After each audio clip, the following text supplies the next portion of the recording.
Good day, class. In this video, we are going to introduce the last section of the heat clearing herb. The last category is the herbs for clearing deficiency heat.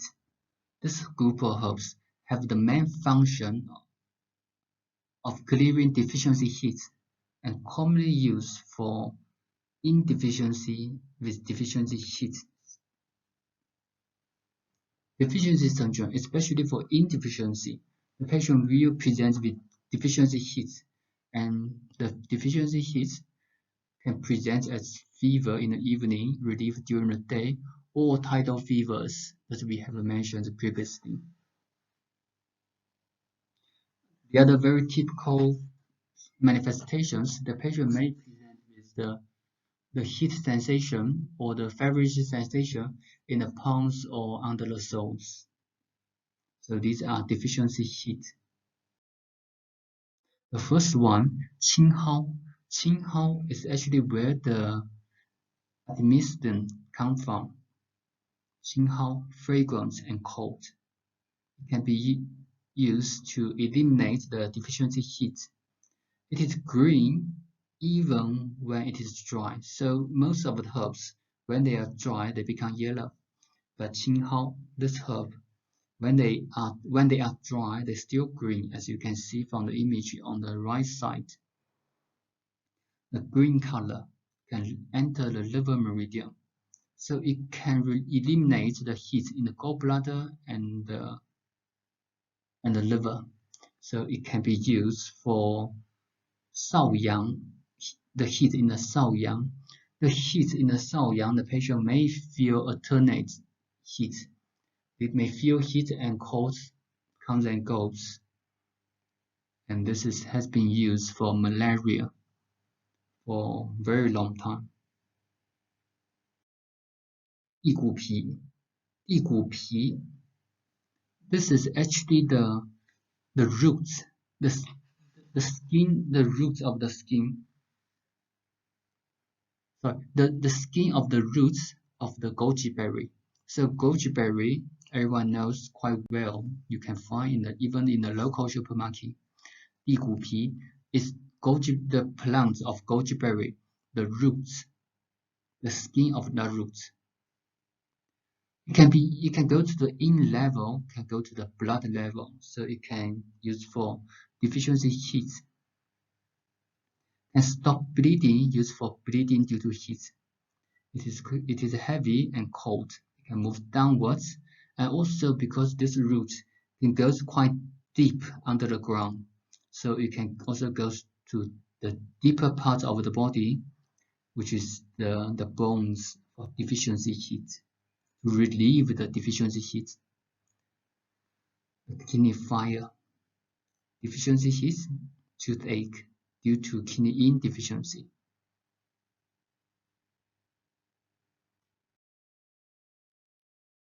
Wufang lian. This is the last herb in this category we're going to introduce. Wufang lian, Wu. When you see the surname Wu, it is not a kind of surname, but a herb. Start with Hu or Yang. You will know that this is actually a foreign herb.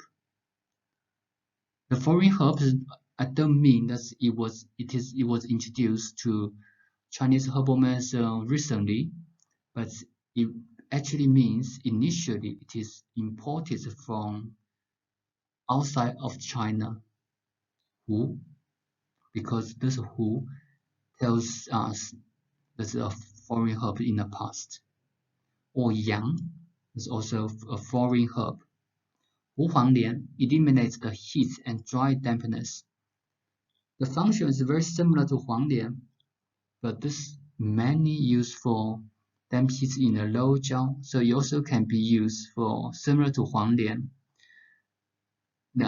for the damp heat. The other very typical is it can be used for deficiency heat. So a patient suffers from hot flushes, feverish sensation in the palms and under the soles, then we can use.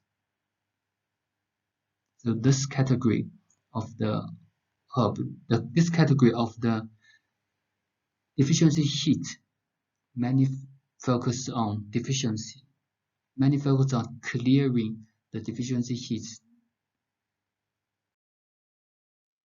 We almost go to the end of the discussion on the heat clearing herbs.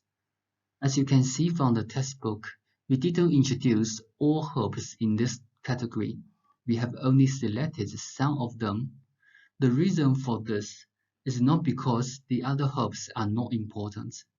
All herbs in this category in the textbooks are important because all of them are the most commonly used herbs that we are going to use in our clinical practice.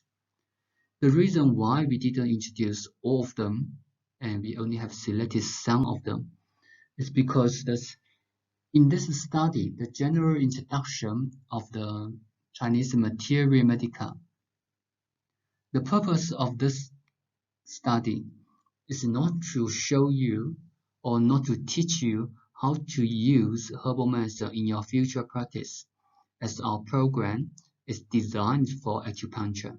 So in future, which means in future, you will mainly use acupuncture instead of herbal medicine. But why you need to study or why we actually show you,